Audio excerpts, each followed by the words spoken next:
Michael Mazza, welcome to the Dispatch Podcast. Thanks, Jamie. Good to see you. Well, thank you for joining me. As I mentioned in my last week's episode, I wanted to get a alternative view to what was presented last week by Lyle Goldstein, in part because I think the Chinese Taiwan situation, whatever you want to call it, the strait, is the biggest flashpoint in the world, at least in my mind. So let me just start with the same first question I asked last week of Lyle, is that if we woke up tomorrow and heard that China was beginning its invasion of Taiwan, or going about the process at least to try to take over Taiwan, what do you think the U.S. Should do? Yeah, look, I think it depends on just how far along in that process are. The invasion hadn't started yet. I think you do send ships to the Taiwan Strait in order to interpose ourselves between the two sides. Um, I think you prepare to intervene militarily, and in the meantime, you signal that you're going to significantly ramp up economic pressure. I would move as close as feasibly possible to a complete severing of the U.S.-China economic relationship, or signal you're prepared to do so if China does proceed with the invasion. I would have ready to go intelligence dumps on Chinese political and military leaders, their financial holdings in particular.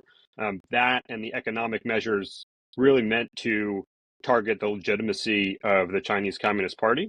All of this with the intention of stopping an invasion before it can really get going.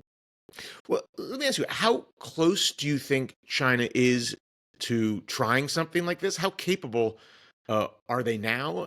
Do they need to ramp up over years, or are they in a position, if they wanted to attempt something like this, in the near future? Yeah, it's hard to know exactly how close they are, but I'd say that they're pretty close. So this 2027 year has been thrown around quite a bit. Admiral Phil Davidson first raised this several years ago, saying he thought the Chinese would be ready to invade by that point in time. The director of the CIA a couple of years ago said that Xi Jinping had ordered the PLA to be ready by 2027, and as far as we can tell, they're uh, on track to have that capability. That doesn't mean Xi Jinping has set a deadline that we are going to invade in 2027, but he wants to be able to do so. And again, as far as we can tell from open source, which is all I work in, that we seem to be reaching that point. Is there any question, do you think, in Xi's mind after what he witnessed in Ukraine, where everyone thought that Russia was just going to walk into Ukraine and this would be an easy victory for the Russian military? And here we are several years later, and it's clear that Russia thought its capabilities were much greater than they actually were. At least Vladimir Putin thought his ability was much greater than they were, where Xi may think the Chinese military is more capable than it is, and maybe some of the money that was supposed to go to the military ended up, as you mentioned, open source on where economic resources of the leadership is. Maybe some of that money was stored away in the West and not put towards the military. Yeah, look, I hope that Xi Jinping is thinking twice about how capable the PLA is, given what he witnessed in Russia or in Ukraine, and I think there's reason to think he is worried about that. So just over the past week, we've seen the downfall of two more senior Chinese military figures charged with corruption. There have been a number of such cases at the very highest levels over the past year or so. When Xi Jinping first came to power in 2012, this was a problem that he targeted. Corruption in senior levels of the PLA. They were pilfering large amounts of money. And what we're seeing, and what he's obviously seeing, is that problem has not been solved. So I suspect that does give him pause, and it does suggest that the PLA is not as far along as perhaps he might have hoped it would be at this point. If you're an American policymaker and you're trying to come down how far the U.S. should go in support of Taiwan, one thing that you might look at is the defense budget in Taiwan, right? And I think this is something you've written about over the years. In the last 5 years, they have increased it from 2% to, I think, 2.5% of GDP. But given the threat given what China might be able to do, that seems rather low. Um, how willing is the Taiwanese government really to fight against a possible invasion? And a corollary to that, the people themselves, if China was invaded tomorrow, would they, grab arms and fight on the beaches in order to stop what would be the extinguishing of their democracy? Yeah, both good questions. Let me start with the first one first. So yeah, I agree with the suggestion, and as you note, I've written it that Taiwan is not spending sufficient amount on defense. It is increasing its defense budget. It is making significant investments in its ability to defend itself. But Taiwan has been promising for about 20 years that it would get that share of defense spending up to 3% of GDP, gross domestic product, and it still hasn't done that, and that is troubling. That being said, Taiwan is a liberal democracy, and it has to respond to the desires of its voters, and so. Like any democratic government, it is pulled in multiple directions, and it is making choices in ways that reflect the priorities of the people. Now, that brings us to your second question, which is how willing are Taiwanese themselves to fight? Um, it's a really difficult thing to assess, and there have been a number of efforts to study this question through surveys, public polling, and they give a mixed picture. Um, the honest answer is probably we don't really know. I would point to a couple of things. One, in the wake of Russia's invasion of Ukraine, you saw a sort of organic rise, increase in people seeking out all kinds of training that would be useful in a crisis, whether that be Chinese invasion or major natural disaster, people getting trained in CPR, learning how to respond to civil crises. And so that sends, I think, a good picture that growing numbers of Taiwanese are concerned about where things may be headed in the Taiwan Strait and want to be ready for bad outcomes. The other thing I'd say here is, in the interview you did with Lyle Goldstein last week, he pointed to the fact that Chinese soldiers would likely be far more motivated than Russia soldiers were in Ukraine, that they would have good morale, and that may all be true. But people in Taiwan will be quite literally fighting for their homes and their families, and there's perhaps no greater motivation than that. You mentioned in the first part of that answer that it has Taiwan's a democracy, has competing. The government has competing interests that they have to utilize their funds to do and to put money towards. But does that suggest that either the Taiwanese people don't think the threat is real, that China will do this, or that they if it got to that point, they're willing to come to some sort of deal that would prevent this invasion? Because I mean it doesn't seem like that Yeah. is something that they're demanding, that the government prepare for this potential cataclysmic war. Yeah, no, that's fair. That's a fair point and good question. My sense is that um, Taiwanese voters and much of many people in Taiwanese government and national security establishment uh, look at the urgency of this question differently than the United States does. So here in the United States, in Washington in particular, we have gotten very concerned with the question of invasion, and we have gotten very focused on the 2027 timeline. Um, Look, in Taiwan, they have been dealing with this threat, and it's the only, serious threat they deal with apart from natural disasters. They've been dealing with it exclusively for, 7, 8 decades. They understand China probably better than we do, and my sense is they've assessed that the threat is growing. It's growing more urgent. It's growing more dangerous, but it is not imminent in the way that some in the United States seem to think that it is. I think Taiwan assesses that China would still prefer and is still more likely to attempt to solve this problem or this challenge from China's perspective in different ways than other ways than outright invasion. And so this doesn't suggest that the lack or the insufficient defense spending doesn't suggest to me that they're not taking the threat seriously. it suggests to me that they've assessed it differently. Um, I think in some ways they're a little optimistic, but I think in others their assessment is more realistic than our own. What other ways do you think they believe that China might want to deal with the threat differently? Yeah. So there are military options short of all-out invasion, right? Things like naval blockade, things like what's called an air and missile blockade, essentially using airstrikes or missile strikes to take out um, ports and critical infrastructure. They could do things like very targeted strikes on senior leadership in Taiwan.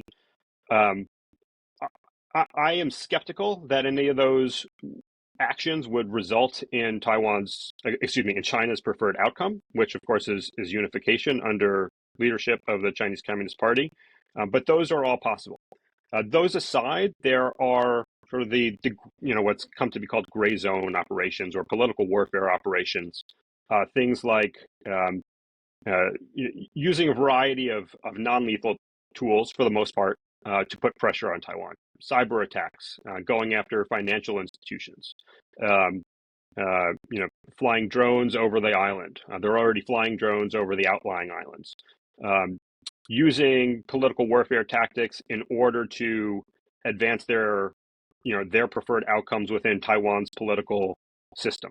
So there are a variety of ways that China can use to certainly to put pressure on Taiwan and to try to shape an environment such that a political arrangement beneficial to China becomes more likely.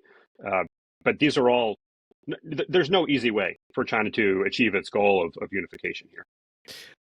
Beyond, and I don't take this lightly, unlike I think Lyle did. Obviously, the loss of a democracy in Taiwan. What would be the consequences for the U.S. of Taiwan falling to China? Yeah. So there are, I like to think of Taiwan as being important to the United States for three main reasons, sort of three buckets. You know, stepping back from that, let's step back from Taiwan for a second. Again, Lyle brought up U.S. vital interests a lot in your conversation with him, which is appropriate. Um, I don't think the question is whether the U.S. has a vital national interest in Taiwan, narrowly understood. I would say that the United States has a vital national interest in preventing a hostile hegemon from dominating the eastern edge of the Eurasian landmass. That happened prior to World War II. We know what that outcome looked like. It has a vital national interest in ensuring its own economic prosperity. And the United States has a vital national interest in ensuring that the world is safe for democracies, which means it's safe for the United States. And I would say that those three vital national interests drive U.S. interest in Taiwan, and that Taiwan's fate bears on all three of those things. So, what happens if China were to annex Taiwan? Again, I mentioned three buckets. The first bucket is geography. Geography still matters. After World War II, the United States assessed it was never again going to let a hostile power on the other side of the Pacific be able to project power across the Pacific against the United States.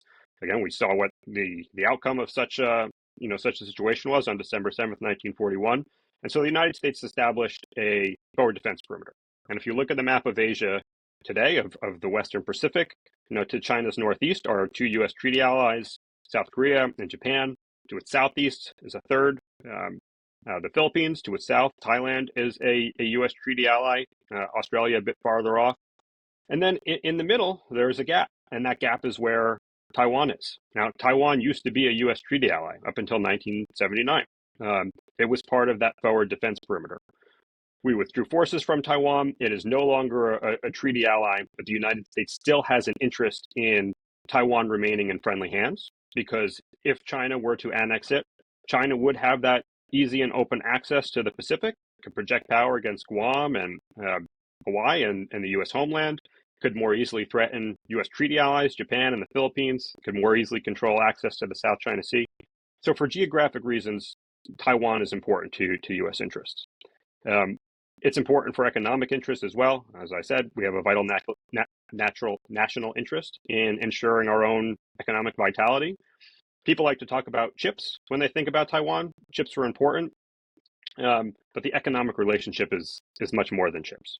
Taiwan is consistently a top 10 uh, trade partner for the United States. It's consistently a top 8 export market for U.S. agriculture.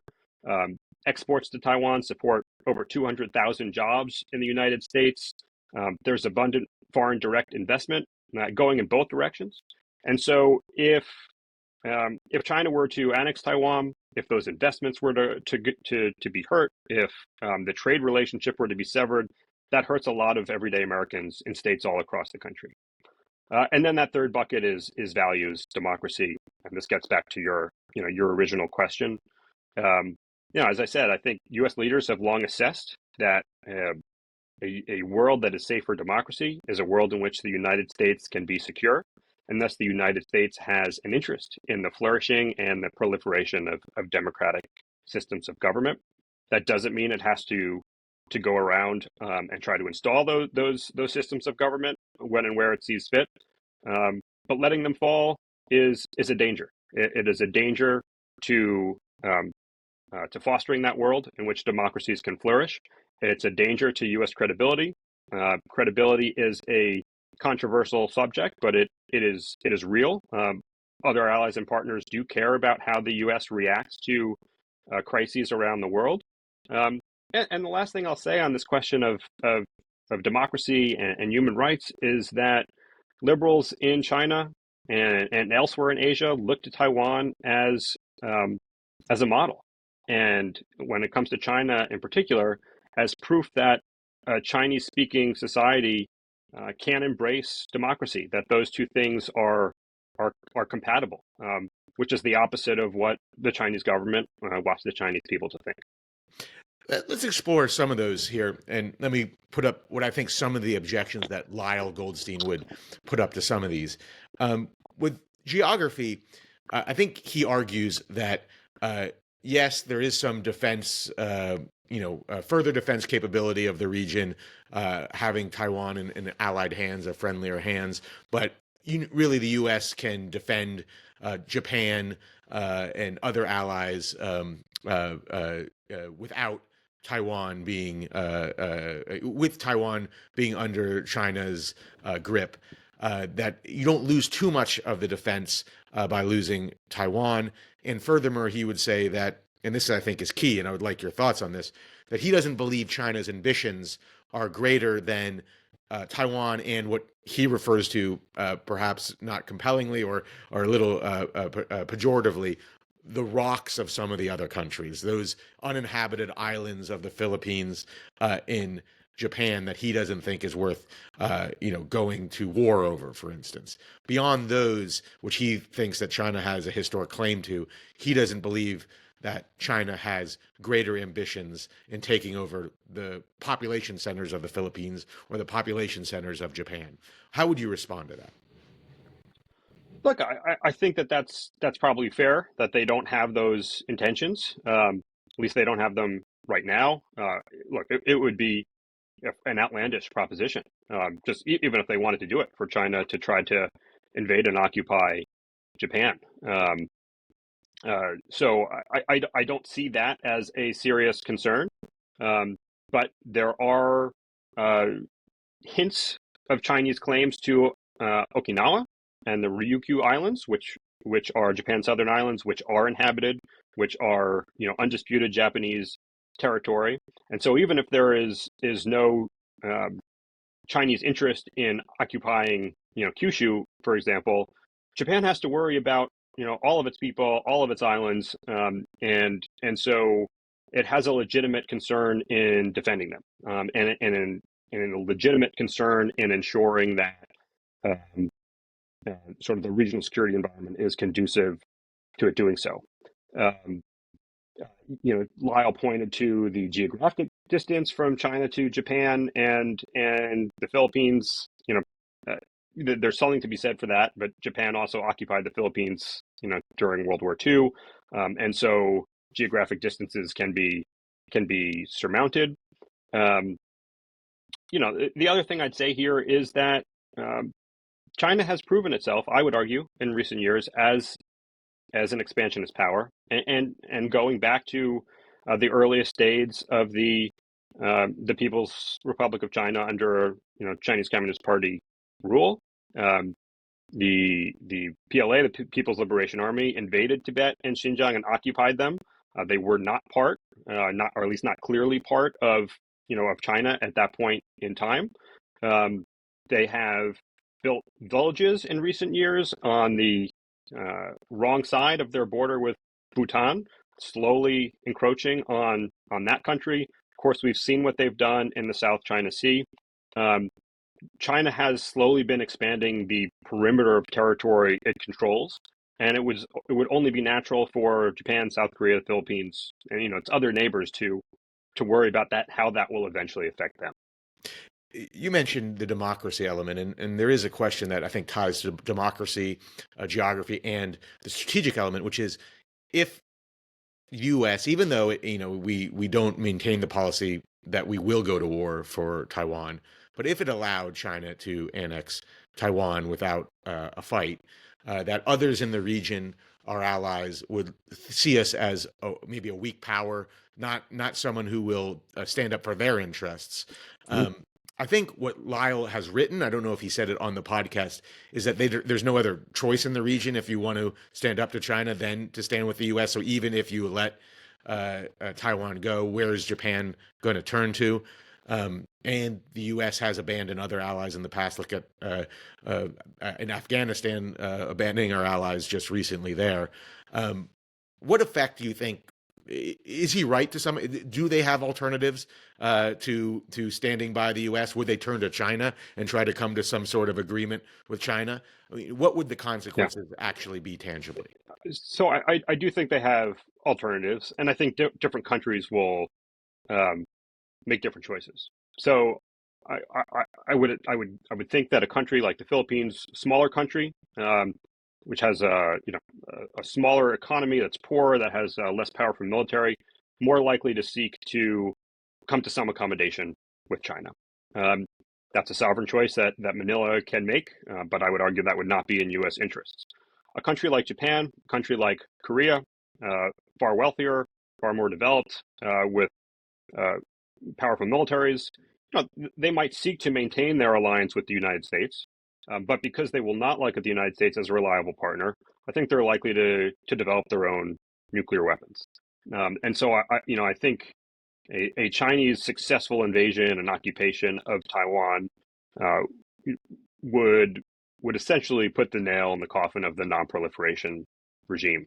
I think we'd get a nuclear Japan and a nuclear South Korea fairly quickly, and then other countries in Asia could well follow suit. Um, Again, I think that's not in American interests. I think a country in which nuclear weapons have further proliferated, a world in which nuclear weapons have further proliferated, is probably a less stable world. Countries again like Japan and South Korea are likely to be responsible in their use in managing those weapons. Other countries maybe not so much. One question I wish I raised with Lyle, but it seems to be a risk to me, and I'd like your perspective on it. If uh, the U.S. allowed China to annex Taiwan, what what likelihood do you think that North Korea would become more aggressive with trying to take over South Korea? I know there's a difference that we are more clear that obviously we recognize South Korea as a country and our military is on the border, but do you think it would have negative consequences with North Korea? I do. I don't know that North Korea becomes more aggressive in trying to in thinking about invading South Korea. Again, it's sort of just an outlandish thing to consider, given the capabilities of the South Korean military and the size of the South Korean population. Um, but certainly, North Korea would become more provocative, would be more willing to play with fire, would feel it had to worry less about potential U.S. responses, and so I think we'd certainly get a less peaceful, more unstable Korean peninsula in that eventuality. The economic argument, it strikes me, and I could be wrong, that the chips still are the primary aspect of the economic. The while Taiwan's a major trading partner, you might be able to replace that trade elsewhere, whereas the chips are fairly unique. Do you think that China would, if they, uh, you know, annex Taiwan, would share these the most sophisticated version of these chips with the U.S.? And as a corollary to that, does the U.S. have the capability? Why does Taiwan? Let me back up here. My corollary might be: is why does Taiwan have this special ability to make chips? And could the U.S. create? And I know we're trying to a homegrown chip manufacturing ability as great as Taiwan has? Yeah. Good questions. Frankly speaking, there are better people to speak to about the chip industry and chip trade than I am. You are right. Taiwan makes the world's most advanced chips. Those are not replaceable in the short term, as far as my understanding goes.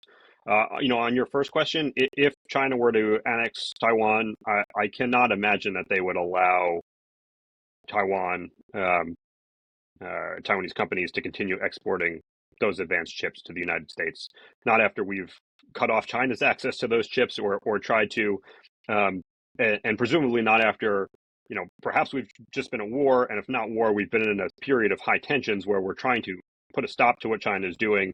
So yes, I think that source of supply gets cut off in this scenario. How quickly can it be reconstituted elsewhere? Again, there are better folks to talk to about that than I. But Taiwan has a wealth of not just existing investment in factories, in facilities, but human talent as well, intellectual talent that just doesn't exist in this country or elsewhere in the same way that it exists in Taiwan. Taiwan made a very intentional effort to invest in chip making, in chip design. In large part, this was came from the actions of individual entrepreneurs who saw an opportunity, who spent time in Silicon Valley in the 70s and then some of the 80s, and saw an opportunity to create a new industry to fill a gap, and do that in Taiwan.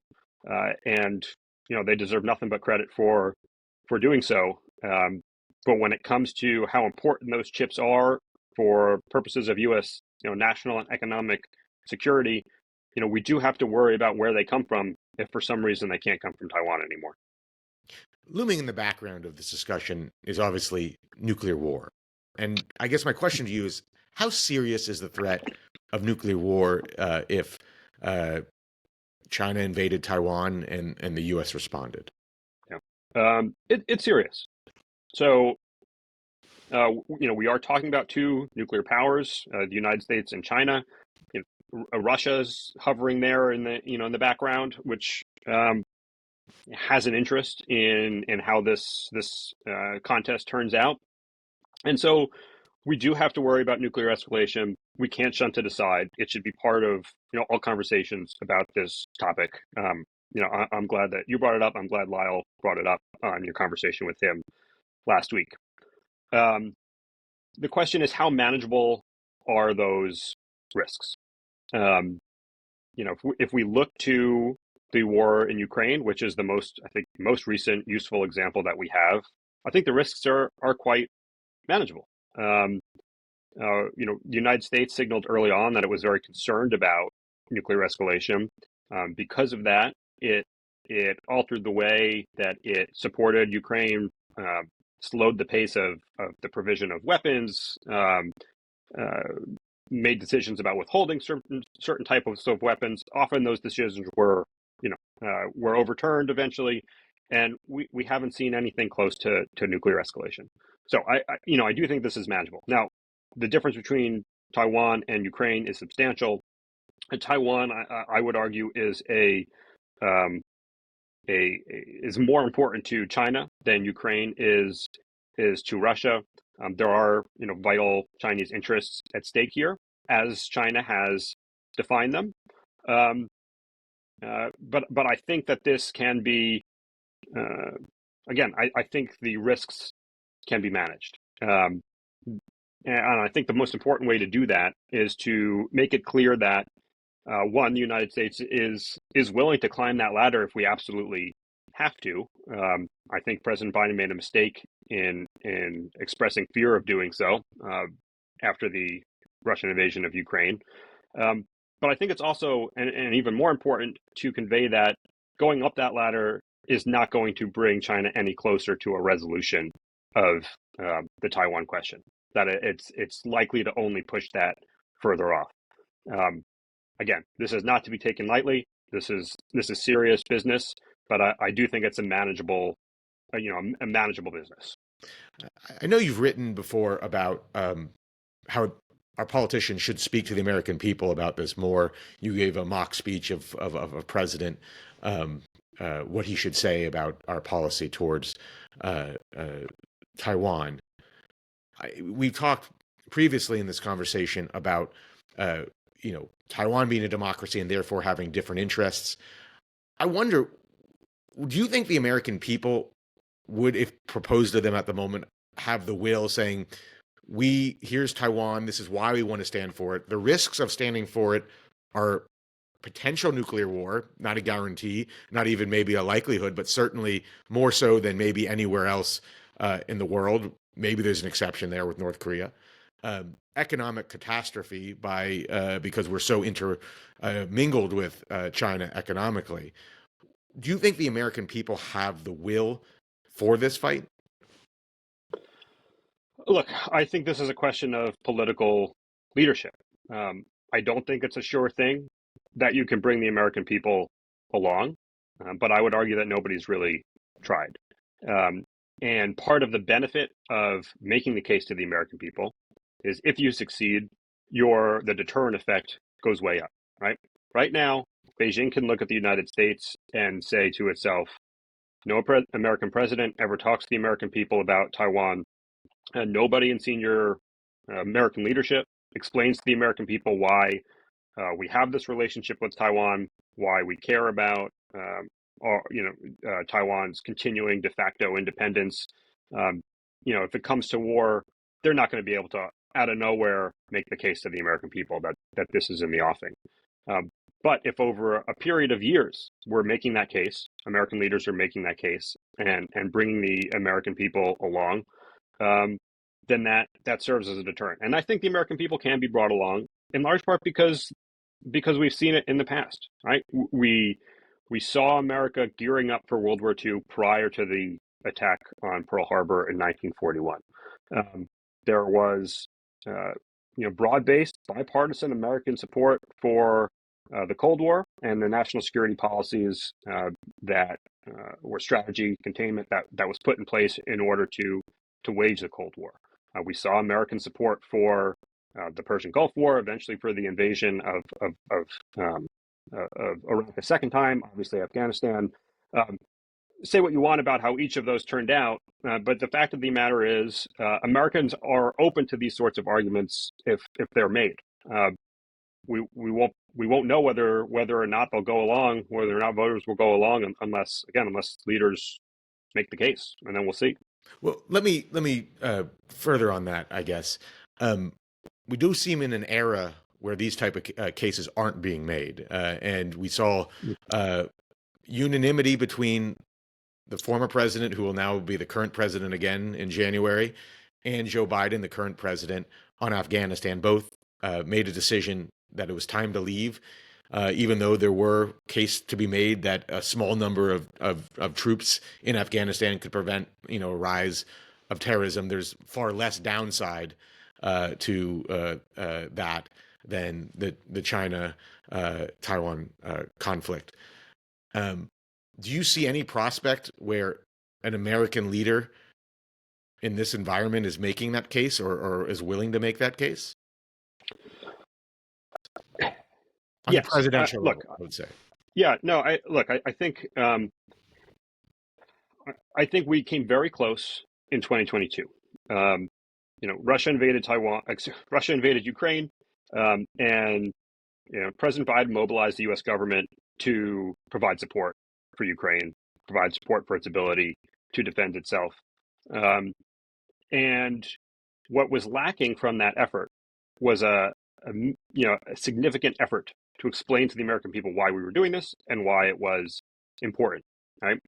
I think that was a mistake. Perhaps that was driven by political calculations. but I do think the opportunity was there to do it. Given polling about that conflict early in the war, I think the American people would have been open to hearing the arguments for why this was so important to U.S. national interests. It's just going to take the right president to make that case.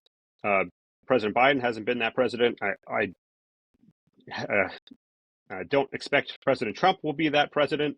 So we may have to wait for the right leader to come along. But I do think, sort of the environment is right for these arguments to be made if somebody would make them. Well, let me ask you this. They haven't made the case, either Trump or Biden. If Taiwan invaded tomorrow, or on February 1st, depending on the president, do you think Joe Biden or Donald Trump would be prepared to go to war over it? Yeah. So President Biden has said 4 or 5 times, sometimes very directly, that the United States would defend Taiwan if it were attacked by China. That is in contravention of typical U.S. policy, which is to be ambiguous about whether or not we would defend Taiwan. So the way I read that is that, in his head, President Biden is committed to being involved in that fight in some way. I don't know exactly what that looks like. It may not mean we're, deploying the Marine Corps to Taiwan, but I don't think we stand aside. I'm far less certain when it comes to President Trump.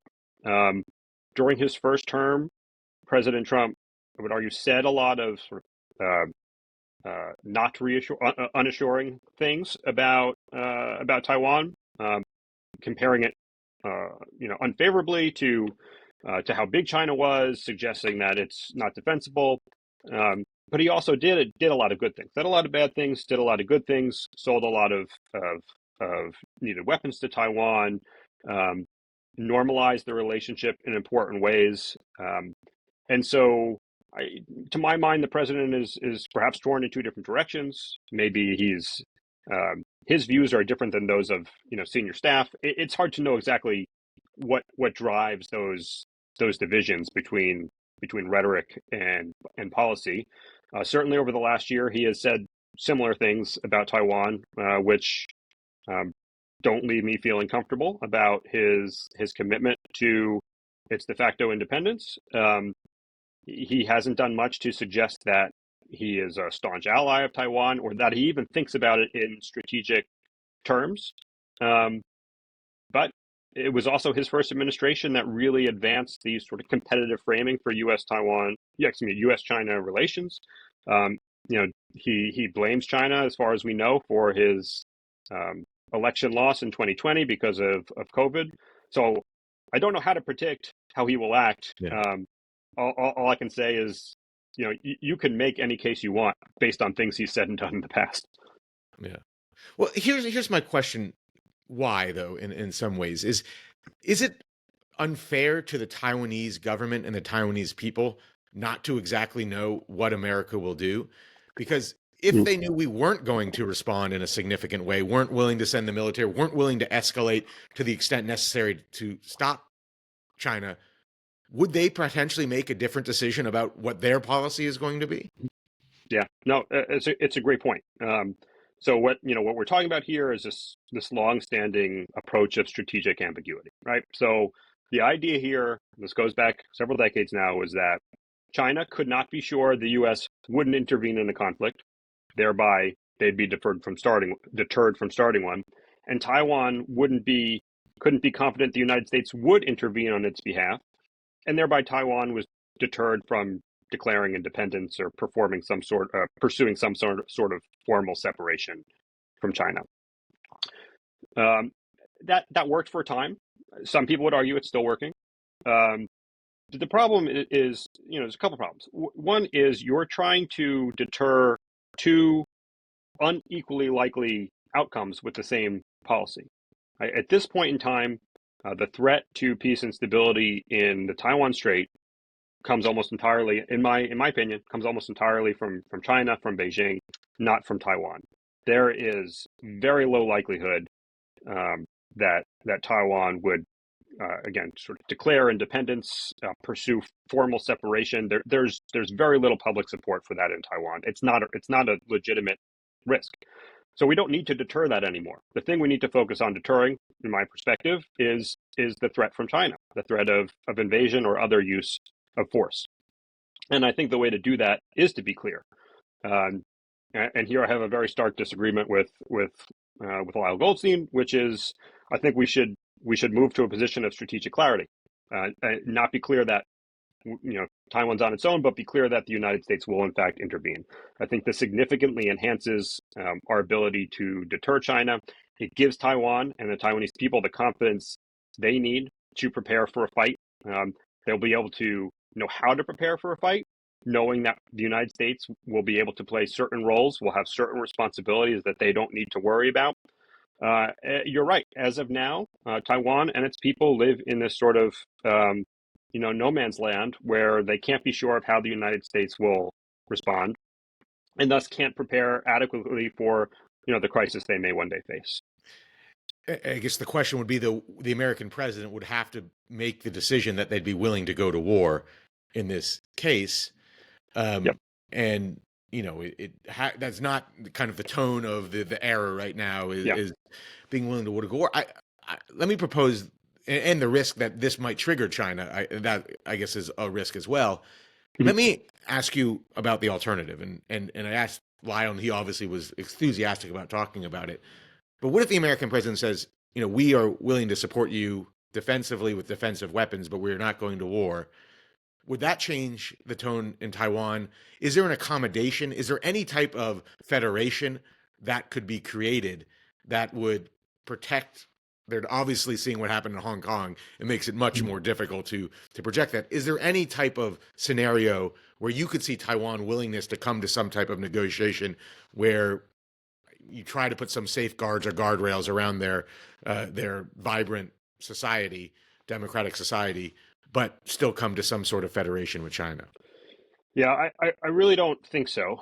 So stepping back a bit, there was a 8-year-long effort essentially under the presidency of Ma Ying-jeou, which was 2 presidents ago in Taiwan, to engage in a cross-strait rapprochement or détente.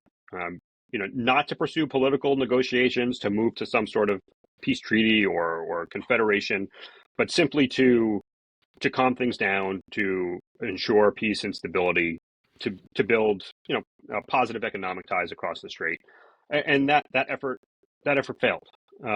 So we have been down that road a bit in the past, and that was during a time when the United States was withholding weapons, was less openly concerned about the threat from China. So in a sense, we've run this experiment.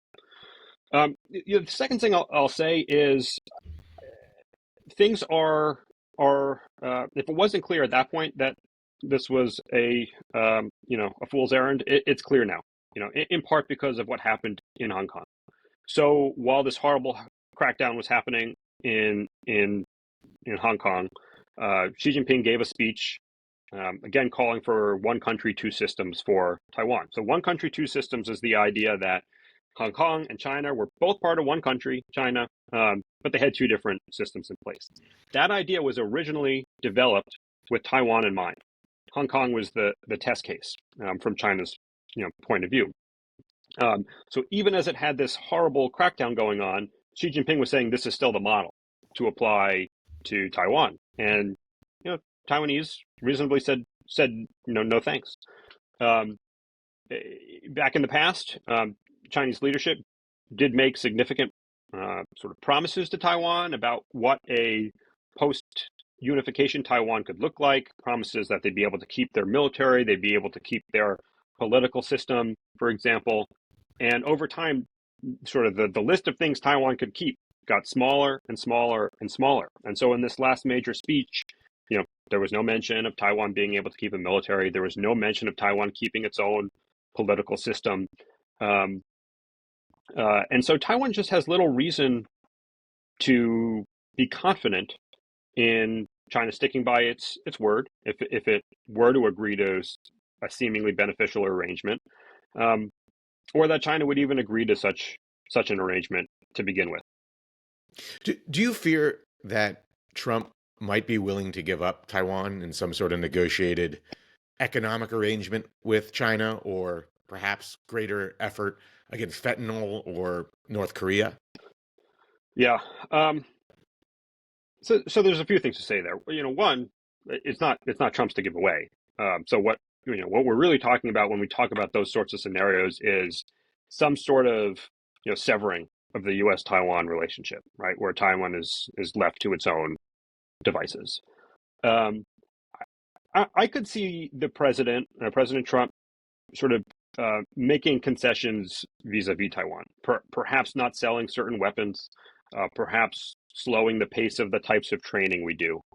Um, but it's difficult for me to imagine anything that China could give the United States that would merit President Trump or any other president, severing the U.S. relationship with Taiwan entirely. Uh, that is such a huge prize for China. It is of such great value to China. Um, there's just nothing of equal value. I don't believe that we could get from China, and so I don't think there is such a trade to be had. Let me close with this. What do you think people like Lyle Goldstein, people who are more restrained on their view of what should do we do in this situation, in this conflict, people who favor negotiated settlement or hope to get to something that would lower the tensions like that? What do you think they not understand about the situation between China and Taiwan? Maybe it's what they don't understand about China, and maybe what they don't understand about Taiwan. Yeah, there's a few things here. So one of the realities we have to grapple with is that Taiwan is a democracy, and in important ways, it is not the same place that it was when it was under one party rule. You know, the history here is quite important. I don't want to go through it in great length at the moment, but the only reason that uh, Chinese forces went to Taiwan after World War II, from an American point of view, is because Douglas MacArthur, who was the Supreme Allied Commander, ordered them there to accept Japanese surrender. The U.S. position on Taiwan is that its status is undetermined. Yes, we don't have diplomatic relations with the government there, but we also don't say Taiwan is not a country, Taiwan doesn't have sovereignty. We say it's undetermined because um, number of treaties pertaining to territorial dispositions after World War II um, make that the case. Japan gave up its claim to Taiwan, but it didn't transfer that claim to anyone else. Taiwan, for most of its history, has not been under the political control of governments in China. That is a relatively recent thing. It happened relatively late in the Qing dynasty, which preceded China's Republican period, and then it didn't happen again until the KMT army, the Republic of China army, fled to Taiwan in 1949. After being defeated by the People's Liberation Army. So there is a long history of separation, of China and Taiwan being two different places with different people, different cultures, um, and that has reasserted itself in Taiwan's, or I should say, those differences have reasserted themselves in Taiwan's democratic era, and we have to sort of grapple with that reality. The Taiwanese people, for the most part, don't think of themselves as in a civil war with China. They want to be left alone to do their own thing as they've been doing for decades and decades. The other thing I'd say is I think we have to take very seriously China's threats to Taiwan. I mean, I think many restraint-oriented folks recognize that. Certainly, Lyle understands the importance that Xi Jinping places on Taiwan. Um, uh, but I think many of them fail to recognize that there is an ideological component to Taiwan, to China's foreign policy, its national security policy here. So it is not just the case that the United States cares about Taiwan because it's a democracy. China cares about Taiwan because it's a democracy and doesn't like that it's a democracy. China conceives of itself as in an ideological competition with the United States and with the West. Xi Jinping says this frequently. And I think it doesn't get enough credence for many here in the United States. We are in an ideological competition, and what happens to places like Taiwan will have a bearing on how that competition turns out. Michael Mazza, thank you for joining the Dispatch podcast. Thanks for having me.